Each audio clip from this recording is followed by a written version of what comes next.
Hello students, कैसे हैं आप सब लोग। उम्मीद करती हूँ आप सभी लोग स्वस्थ होंगे और अपने घरों पर सुरक्षित होंगे। जैसा कि आप सभी को पता है कि अब एग्ज़ाम्स की डेट्स आने लगी हैं और इस कोरोना की जंग में हमें जीतना है। तो क्यों ना इस डर को दूर भगा के एक जोश और उत्साह के साथ फिर से हम अपने एग्ज़ाम की तैयारी में लग जाएं और अब उस एग्ज़ाम की तैयारी को फाइनल टच देने को रेडी हो जाएं। तो टॉपिक जो आज हम डिस्कस करने वाले हैं वो टॉपिक बहुत ही आसान है और बहुत कॉमन है, पर ये शब्द, ये टर्म कितना व्यापक है और इस टर्म को किन किन अर्थों में प्रयोग किया जाता है, शायद ये हम नहीं जानते हैं। आज इस टर्म, इस संकल्पना, इस कॉन्सेप्ट जिसको हम पढ़ने जा रहे हैं वो है इंटेलिजेंस, अर्थात बुद्धि। तो चलिए स्टूडेंट, स्टार्ट करते हैं हम आज का डिस्कशन। पर डिस्कशन को स्टार्ट करने से पहले मैं आप सबसे यही कहना चाहूँगी कि अगर अभी तक आपने मेरे चैनल को सब्सक्राइब नहीं किया है तो प्लीज़ आप इस चैनल को सब्सक्राइब करिए, और अगर आपको वीडियो पसंद आते हैं तो इसे लाइक करिए और अपने अन्य फ्रेंड्स को भी शेयर करिए ताकि इस नॉलेज का उपयोग और भी लोग कर सकें। तो चलिए स्टूडेंट्स, सबसे पहले ये जान लेते हैं कि what is the concept of intelligence.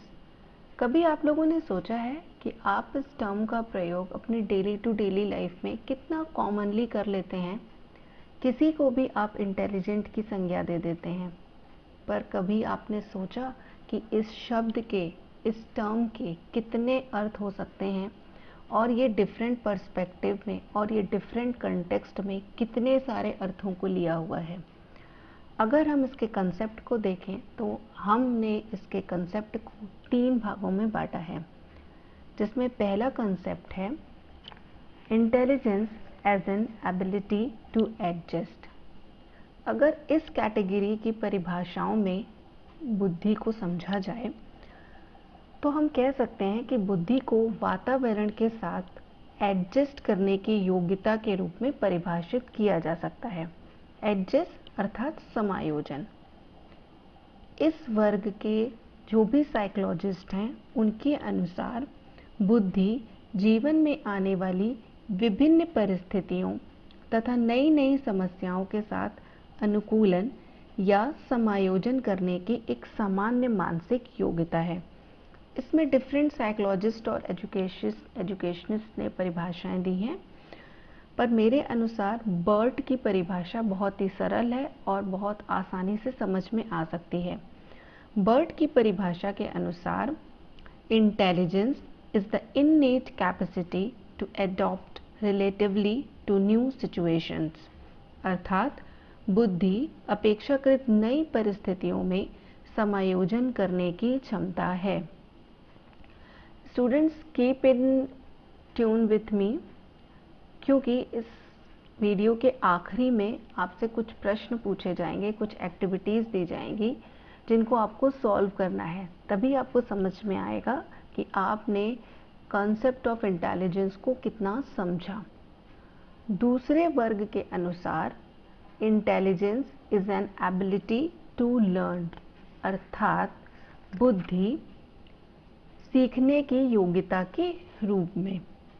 अगर इस कैटेगरी के साइकोलॉजिस्ट या एजुकेशनिस्ट की दी गई परिभाषाओं को एनालिसिस किया जाए तो उन्होंने बुद्धि को शीघ्रता व व्यापकता से नवीन ज्ञान प्राप्त करने की योग्यता के रूप में परिभाषित किया है। इस वर्ग में भी बहुत सारे साइकोलॉजिस्ट ने डिफरेंट परिभाषाएं दी हैं, पर मुझे बकिंघम की परिभाषा बहुत ही अच्छी लगती है। बकिंघम ने कहा है बुद्धि सीखने की योग्यता है, अर्थात intelligence is the ability to learn. तीसरी और एक प्रमुख संप्रत्यय के संदर्भ में अगर हम इंटेलिजेंस को समझना चाहें तो वो है अमूर्त चिंतन के रूप में बुद्धि, अर्थात intelligence as an ability to think अब्स्ट्रैक्टली।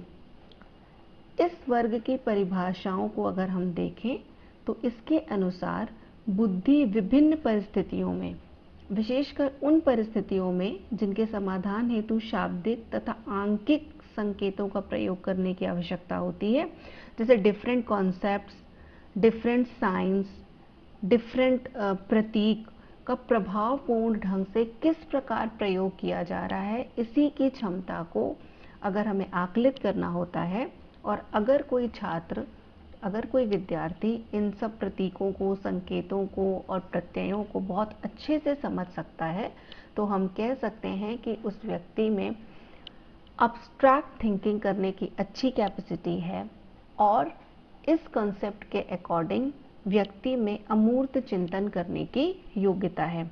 इसमें हम बिने की परिभाषा को आपको बताना चाहेंगे। बिने ने बोला था, intelligence may be characterized as inventiveness dependent upon comprehension and marked by purposefulness and corrective judgment।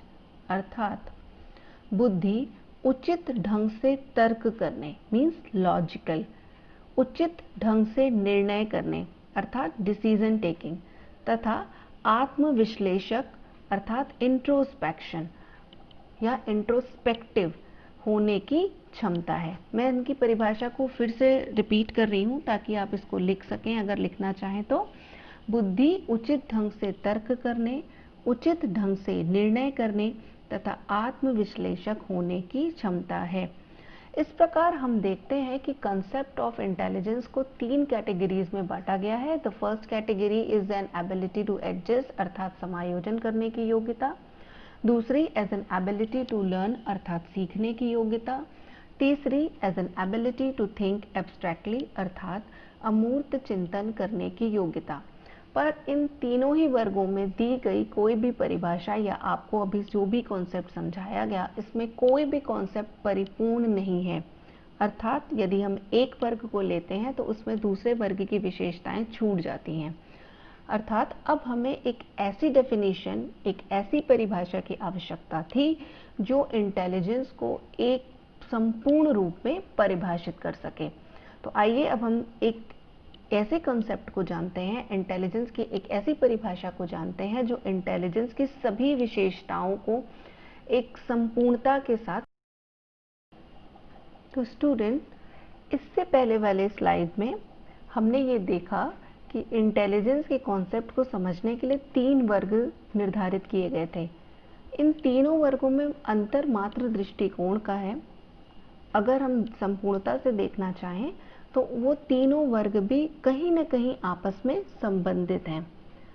अब हम एक नई डेफिनेशन देख लेते हैं जो इंटेलिजेंस के कॉन्सेप्ट को कॉम्प्रिहेंसिव फॉर्म में उन सारी विशेषताओं और उन सारे वर्गों की विशेषताओं को एक साथ प्रदर्शित करती है।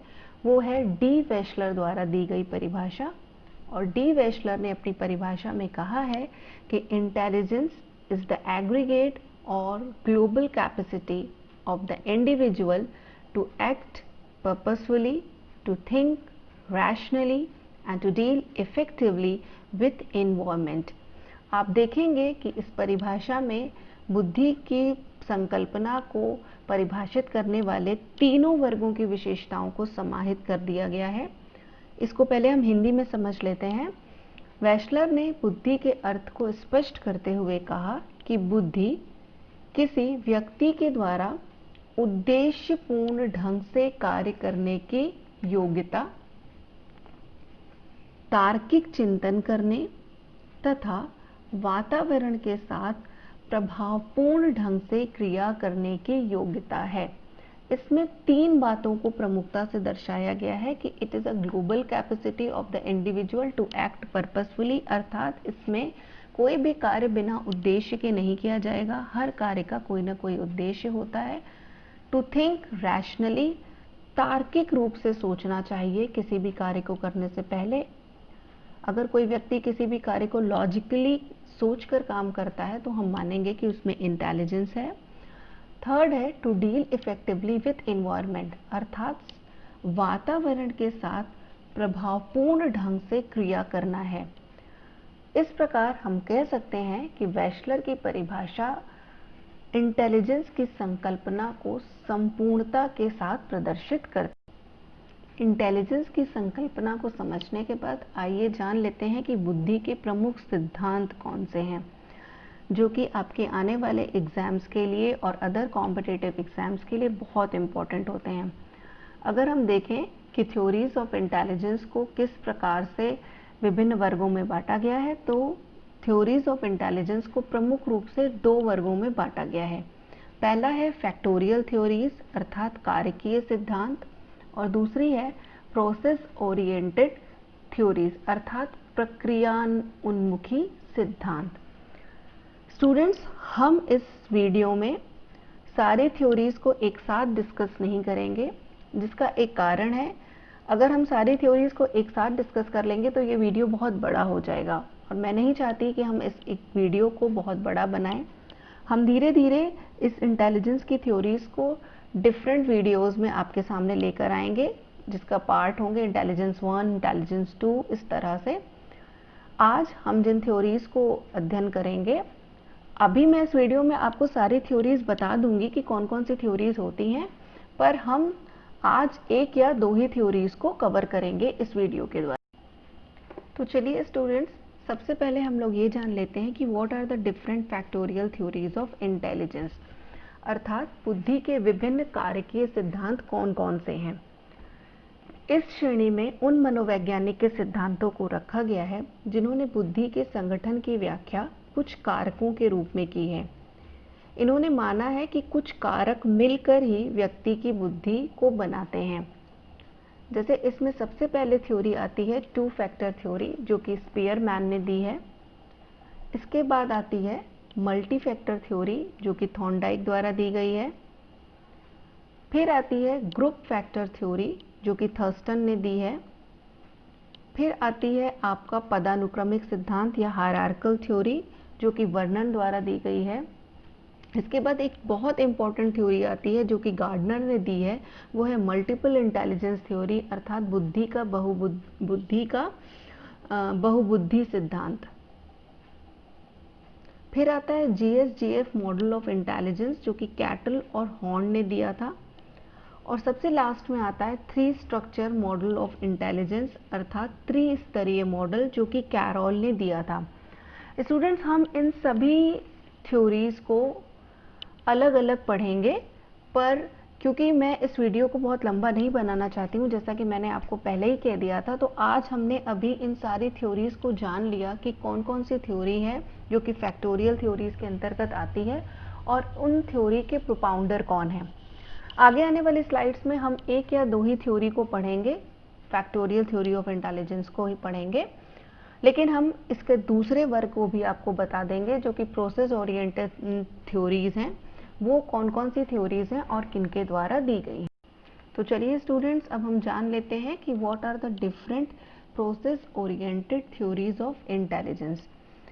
लगभग 1960 तक बुद्धि के स्वरूप की व्याख्या करने में कारक सिद्धांतों की ही प्रधानता रही थी, परंतु इसके बाद के वर्षों में जैसे ही कॉग्निटिव साइकोलॉजी ने साइकोलॉजी की फील्ड में अपना प्रभुत्व जमाना शुरू किया, तो बुद्धि के नए नए सिद्धांतों की व्याख्या होने लगी, और इन्हीं सिद्धांतों को प्रक्रिया प्रधान सिद्धांत कहा गया। इस सिद्धांतों की मुख्य विशेषता ये होती है कि इसके द्वारा बुद्धि के स्वरूप की व्याख्या उसके भिन्न भिन्न कारकों के रूप में नहीं की जाती है, बल्कि उन बौद्धिक प्रक्रियाओं के रूप में की जाती है जिससे व्यक्ति किसी समस्या का समाधान करने में या सोच विचार करने में लगाता है। जो थ्योरिस्ट प्रोसेस ओरिएंटेड थ्योरीज के अंतर्गत आते हैं, वो बुद्धि के लिए संज्ञान अर्थात कॉग्निशन तथा संज्ञानात्मक प्रक्रियाओं अर्थात कॉग्निटिव प्रोसेस शब्द का प्रयोग करते हैं। आप सभी लोगों ने कॉग्निटिव डेवलपमेंट पढ़ा होगा, तो आप बहुत इजीली इनकी पहली थ्योरी गेस कर सकते हैं, और वो है पियाजे की थ्योरी। दूसरी है पास मॉडल इंटेलिजेंस, और तीसरा है स्टर्नबर्ग थ्योरी। स्टर्नबर्ग की थ्योरी को बुद्धि का त्रितंत्र सिद्धांत कहा जाता है। इसके बाद अगर हम पास मॉडल को अभी आपको सतही स्तर पर बता दें, तो पास मॉडल विकसित किया गया था 1994 में, और इस मॉडल का विकास किया था JP दास, जैक नागलिरी तथा कीरवी ने। इन थ्योरीज के बारे में भी हम डिटेल्स में पढ़ेंगे, पर इस वीडियो में नहीं बल्कि आगे आने वाले वीडियोस में। सो लर्नर्स, सबसे पहले हम पढ़ लेते हैं फैक्टोरियल थ्योरीज ऑफ इंटेलिजेंस की first theory, two factor theory. ये थ्योरी 1904 में स्पीयरमैन के द्वारा दी गई थी। बुद्धि को व्याख्यायित करने के लिए स्पीयरमैन ने दो कारकों की प्रमुखता बताई। The first is ji factor and the second one is S factor. Ji factor का तात्पर्य स्पीयरमैन के अनुसार जनरल या कॉमन मेंटल एबिलिटीज था, जो हर कार्य को करने के लिए आवश्यक होती हैं। स्पीयरमैन ने कहा था कि जिस व्यक्ति में जी कारक यानी कॉमन मेंटल एबिलिटीज जितनी ही अधिक होंगी, वो व्यक्ति उतना ही अधिक सभी तरह से मानसिक कार्यों को करने में प्रवीण होगा। स्पीयरमैन ने यह भी बताया कि जो जी कैरेक्टर है या जी फैक्टर है, इसकी दो प्रमुख विशेषताएं होती हैं। पहली बात, जी कारक पर किसी भी तरह की ट्रेनिंग या पास्ट एक्सपीरियंस का कोई भी इफेक्ट नहीं पड़ता। यही कारण है कि इसको मान लिया जाता है कि जो जी कारक है वो एक इन्नेट फैक्टर है, अर्थात जन्मजात कारक है। दूसरा, व्यक्ति में जी कारक की मात्रा निश्चित मात्रा में होती है, पर इसका मतलब बिल्कुल भी ये नहीं होता कि इसकी मात्रा सब में समान होगी। जबकि सच्चाई ये है कि प्रत्येक व्यक्ति में प्रत्येक मानसिक कार्य करने की जो क्षमता होती है वो निश्चित होती है। किसी में इस क्षमता की मात्रा अधिक हो सकती है तो किसी में इस क्षमता की मात्रा कम हो सकती है। दूसरा फैक्टर जो स्पीयरमैन ने बताया था वो था एस फैक्टर। एस का मतलब होता है स्पेसिफिक मेंटल एबिलिटीज, अर्थात विशिष्ट मानसिक योग्यताएं। स्पीयरमैन ने ये कहा था कि प्रत्येक मानसिक कार्य को करने में कॉमन कैरेक्टरिस्टिक्स के साथ साथ कुछ स्पेसिफिक कैरेक्टरिस्टिक्स की भी जरूरत पड़ती है, क्योंकि हर मानसिक कार्य एक दूसरे से कुछ भिन्न होता है। और स्पीयरमैन ने इस कारक को एस कारक बोला था। जिस तरह से उन्होंने जी या कॉमन मेंटल एबिलिटीज की दो कैरेक्टरिस्टिक्स बताई, उसी तरह से उन्होंने स्पेसिफिक अर्थात एस की भी कुछ कैरेक्टरिस्टिक्स बताई। जैसे पहली बताई कि जो एस कारक का स्वरूप है वो परिवर्तनशील होता है, मतलब चेंज होता रहता है। जैसे एक मानसिक क्रिया को करने में एस कारक की जरूरत होती है, तो दूसरी तरह की मानसिक क्रिया को करने में दूसरे एस कारक की आवश्यकता होती है। जैसे मैंने आपको आपके इस पिक्चर में लिखा हुआ है S1, S2, S3, S4। जैसे पेंटिंग बनाने के लिए अलग स्पेसिफिक कैरेक्टरिस्टिक्स चाहिए होते हैं, पर डिबेट में अपने पक्ष को रखने के लिए डिफरेंट कैरेक्टरिस्टिक्स चाहिए होते हैं। जैसे एक कार्य को करने के लिए किसी व्यक्ति में एस कारक की मात्रा अधिक है, तो उसी व्यक्ति में उस दूसरे कार्य को करने की एस कारक की मात्रा कम हो सकती है। जैसे एक व्यक्ति में गाना गाने का एस कारक अधिक हो सकता है, परंतु उसी व्यक्ति में पेंटिंग करने की लिए जो एस कारक की जरूरत है उसकी मात्रा कम हो सकती है। एक और इन्होंने इसकी विशेषता बताई कि जो एस कारक है उसमें व्यक्ति की प्रशिक्षण अर्थात ट्रेनिंग या पूर्व अनुभूतियों पास्ट एक्सपीरियंसेस आदि का बहुत प्रभाव पड़ता है। इनफैक्ट ट्रेनिंग देकर हम किसी खास मानसिक कार्य के लिए उसकी एस कारक की मात्रा को हम बढ़ा भी सकते हैं। जैसे अगर हम ट्रेनिंग दे के बच्चे को एक अच्छा म्यूजिशियन बना सकते हैं, या कोई इंस्ट्रूमेंट की ट्रेनिंग देकर वो अच्छा इंस्ट्रूमेंट बजाने वाला बन सकता है। अगर हम उसे पेंटिंग की ट्रेनिंग देते हैं तो वो एक अच्छा पेंटर भी बन सकता है। इनफैक्ट स्पीयरमैन ने बोला था कि जी कारक की तुलना में एस कारक ज़्यादा इम्पॉर्टेंट होता है। लेकिन एक बात उन्होंने कही कि इस जी कारक जो है वो ही एक्चुअली मानसिक शक्ति है, वास्तविक मानसिक शक्ति है, क्योंकि सभी मानसिक क्रियाओं को करने के लिए वो आवश्यक तथा महत्वपूर्ण है। आप इसको साधारण ऐसे समझ सकते हैं कि जी इज अ कॉमन सेंस, जो कि बहुत ज़रूरी है। कॉमन मेंटल एबिलिटीज़ हैं जो सब में किसी भी कार्य को करने के लिए होना बहुत आवश्यक है। पर एस जो है वो स्पेसिफिक है, किसी खास कार्य को करने के लिए उस तरह की योग्यताओं की आवश्यकता होती है। लास्टली हम ये कह सकते हैं कि स्पीयरमैन ने ये कहा था कि जी कारक तथा एस कारक दोनों मिलकर ही किसी मानसिक कार्य को संपन्न करने की क्षमता प्रदान करते हैं। बुद्धि के एक और सिद्धांत को जान लेते हैं। ये भी फैक्टोरियल थ्योरीज ऑफ इंटेलिजेंस के अंतर्गत आता है, और ये है ग्रुप फैक्टर थ्योरी, अर्थात समूह कारक सिद्धांत। इस सिद्धांत का प्रतिपादन थर्स्टन ने 1938 में किया था। इन्होंने स्पीयरमैन के सिद्धांत को न मानते हुए कहा था कि सभी मानसिक क्रियाओं को एक सूत्र में बांधे रखने के लिए अलग अलग कारक नहीं होते हैं, बल्कि एक कॉमन प्राइमरी फैक्टर्स होते हैं, या जिसको हम कह सकते हैं सामान्य प्राथमिक कारक। और यही ये सामान्य प्राथमिक कारक होते हैं जो अलग अलग प्रकार की मानसिक क्रियाओं को एक सूत्र में बांधे रहते हैं। थर्स्टन ने ये भी कहा था कि कुछ जनरल और स्पेसिफिक मेंटल एबिलिटीज़ नहीं होती, बल्कि कुछ कामों को करने के लिए कॉमन मेंटल एबिलिटीज़ होती हैं जो एक दूसरे में मदद करती हैं, और हम जिसको कह सकते हैं कि हाँ, तब इंटेलिजेंस हमारी अच्छी होती है। इसके साथ ही साथ इन्होंने कुछ प्राइमरी मेंटल एबिलिटीज़ बताई थी, जो बताई थी पहले तो 6 बताई थी, लेकिन धीरे धीरे संशोधित करके उन्होंने उसको 7 कर दिया था। इन्होंने इन प्राइमरी मेंटल एबिलिटीज़ को नापने के लिए एक टेस्ट भी बनाया था, जिसे test of primary mental abilities या PMA टेस्ट कहते हैं। क्योंकि इसमें 7 डिफरेंट मेंटल एबिलिटीज़ को नापा जाता है, इसलिए इसे परीक्षण माला अर्थात बैटरी भी कहा जाता है। आइए पहले जान लेते हैं कि वो सातों कौन सी मेंटल एबिलिटीज़ हैं। जैसे पहली है V। आप चित्र में देख रहे होंगे कि V इज़ अ कॉमन। ये जो बड़े बड़े सर्कल बनाए गए हैं ब्लू कलर के, ये आपको किसी भी 3 अलग तरह की मेंटल एक्टिविटीज़ को रिप्रेजेंट कर रहे हैं। और इसमें ये जो 6 छोटे छोटे सर्कल्स बनाए गए हैं, मैंने आपको पहले ही कहा कि थर्स्टन ने पहले 6 कॉमन प्राइमरी फैक्टर्स या प्राइमरी मेंटल एबिलिटीज़ मानी थी, जिसमें बाद में 7वां संशोधित करके इंक्लूड किया था।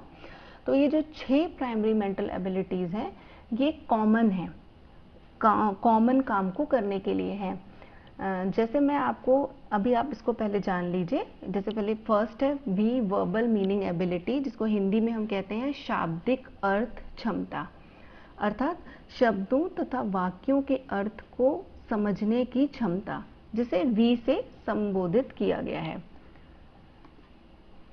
दूसरी है W, वर्ड फ्लुएंसी, अर्थात शब्द प्रवाह क्षमता, जिसका अर्थ होता है कि दिए हुए शब्दों में असंबंधित या अलग शब्दों की सोचने की क्षमता कितनी है, इसे W से रिप्रेजेंट किया गया है।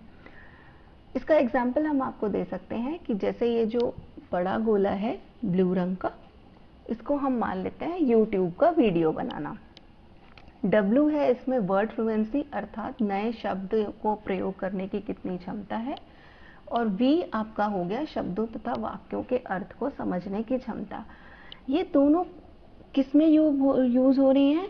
YouTube का वीडियो बनाने में। मतलब शब्द प्रवाह कितने हैं और शब्दों को अर्थ समझने की कितनी क्षमता है। ये दोनों कॉमन कैरेक्टरिस्टिक्स हैं किस मेंटल एबिलिटी के लिए? स्टूडेंट्स के लिए YouTube वीडियो बनाना किसी भी कॉन्सेप्ट पर।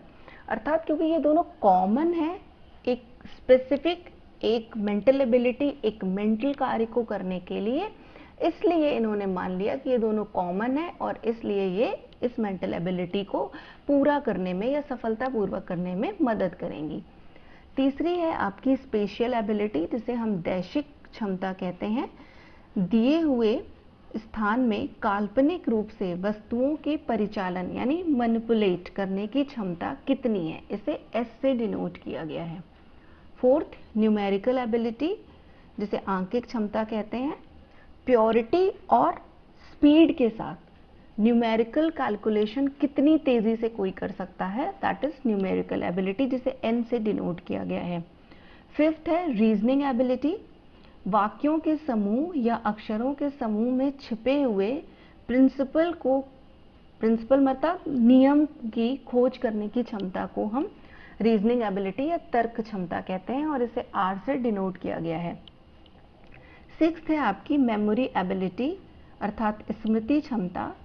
किसी भी पाठ या विषय या घटना को जल्द से जल्दी याद करने की क्षमता को स्मृति क्षमता कहा जाता है, जिसे M से डिनोट किया गया है। आपका जैसे अभी एग्जाम आने वाला है तो आपको बहुत से फैक्ट्स और फिगर्स को याद करना होगा, पर बहुत सारे सिद्धांतों को या नियमों को समझना होगा। जैसे मैं आपको जो इंटेलिजेंस थ्योरीज पढ़ा रही हूँ, I am giving you the concept, what is the concept of different theories. इसके साथ ही साथ मैंने आपको फैक्ट्स भी बताए कि इस थ्योरी का प्रतिपादन किसने किया था, किस ईयर में किया था, डिफरेंट इंटेलिजेंस की परिभाषाएं किसने किसने दी हैं।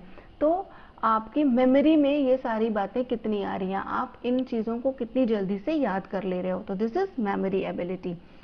लास्ट है आपकी, जिसको हम 7th कह सकते हैं, परसेप्चुअल स्पीड एबिलिटी, अर्थात प्रत्यक्षणात्मक गति क्षमता। किसी घटना या वस्तु की विस्तृतता का तेजी से प्रत्यक्षण करने की क्षमता, अर्थात किसी भी सामान को, किसी भी वस्तु को या किसी भी घटना को बहुत डिटेल में कितनी आसानी से, कितनी स्पीडली हम उसको समझ सकते हैं, और इसको डिनोट किया गया है P से। इस प्रकार हम कह सकते हैं कि थर्स्टन ने जो भी सिद्धांत प्रतिपादित किया, जो ग्रुप फैक्टर सिद्धांत प्रतिपादित किया, उसमें उन्होंने स्पीयरमैन के जी कारक को अस्वीकार कर दिया और इन्होंने अपने समूह कारक सिद्धांत में कुछ मानसिक प्रक्रियाओं या क्षमताओं, मेंटल एबिलिटीज का एक सामान्य प्रधान कारक, कॉमन प्राइमरी फैक्टर को माना, जो उन मानसिक क्रियाओं को अन्य मानसिक क्रियाओं से भिन्न रखता है। ऐसी सभी मानसिक क्रियाएं जिनका एक प्रधान कारक होता है, आपस में सह संबंधित होती हैं और एक साथ मिलकर एक समूह का निर्माण करती हैं, और इस समूह का प्रतिनिधित्व करने वाले कारक को ही प्रधान क्षमता की संज्ञा दी जाती है।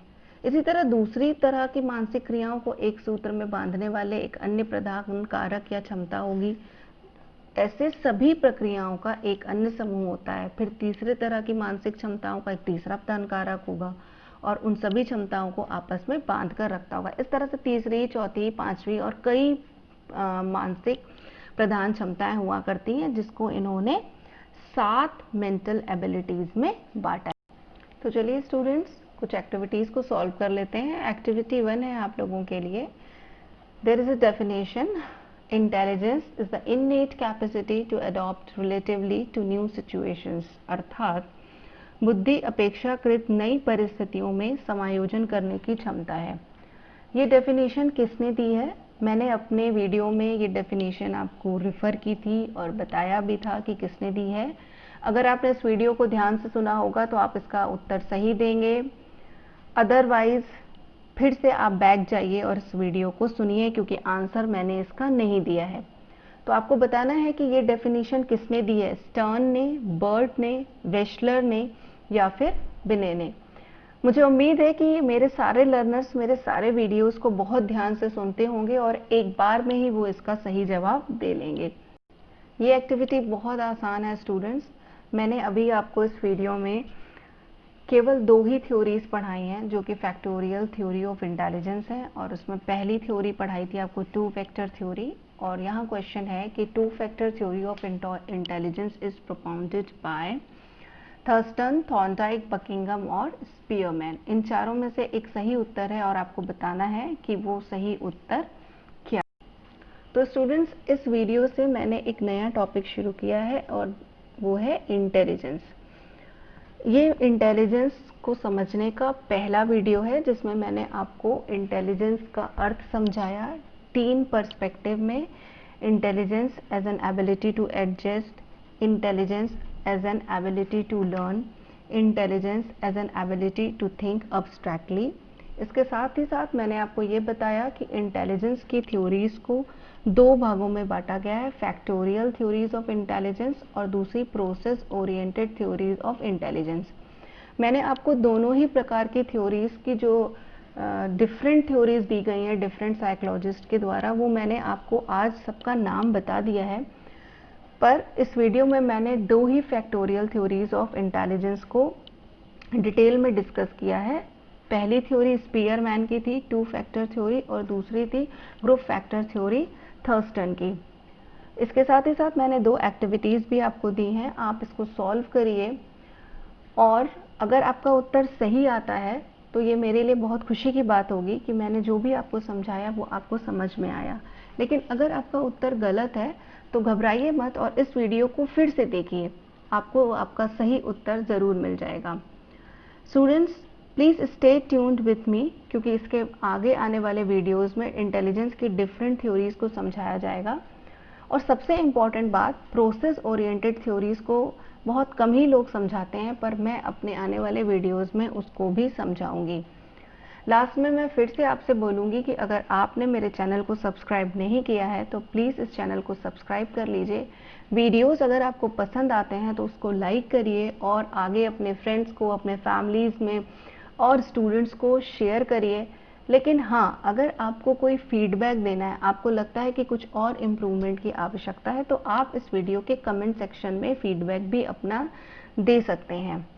So students, thank you so much for listening me very patiently and best of luck.